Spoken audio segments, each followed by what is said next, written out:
And we're off! Oak Island, here we come! I looked back to the front porch as I stepped on the gas and hit the road with 6 of my best friends in the back of my car. Bailey's mom stood waving from the end of the driveway, where we had said our final goodbye before embarking on our first road trip on our own. It was a pretty exciting moment for all of us, and it almost didn't feel real. A mere month earlier, we had joked around about going on a long-distance road trip to celebrate the end of 4 long years of high school. Now here we were, honking and waving goodbye to Fairfield, Connecticut just days after graduation, departing on an 11-hour car ride to Oak Island, North Carolina.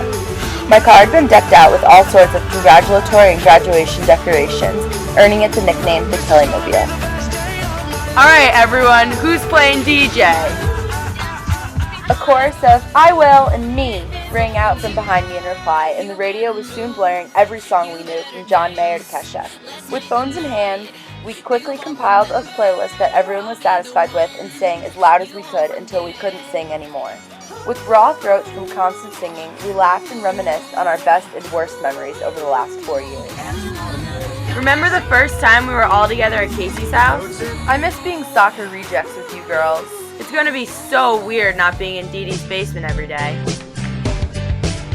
We laughed ourselves hoarse and clutched cramps in our sides until we were repeating the same stories over and over.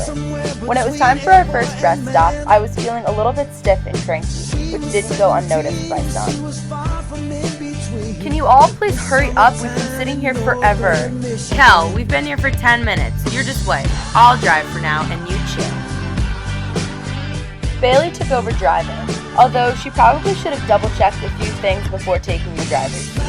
About an hour later, we hear the telltale sound of police sirens behind us and see the blue and red lights lighting up the inside of the car. Crap! Ma'am, I have you as driving 20 miles over the speed limit. Can I see your license and registration?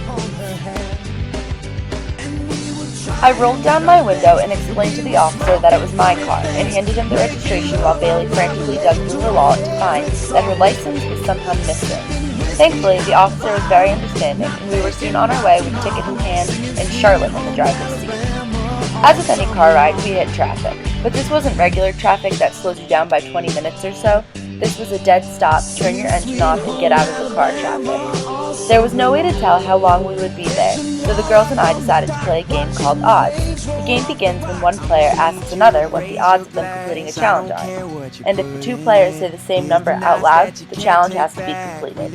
It was in this way we got Dee Dee to do yoga on the hood of the car, Emily to run up and down the lines of cars, and Tressa to set up a table with food behind us. When we finally pulled into the driveway of our beachfront home for the next 2 weeks, we all knew that we had a special bond that we weren't going to lose anytime soon. To spend 11 hours crammed in a car with 6 other girls, pulled over by the cops and stopped in traffic, and still be able to enjoy a relaxing 2 weeks living together is an accomplishment in itself.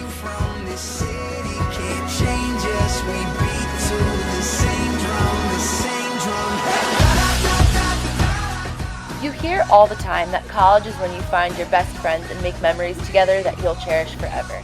As true as this is, I also know how much this applies to my high school friends.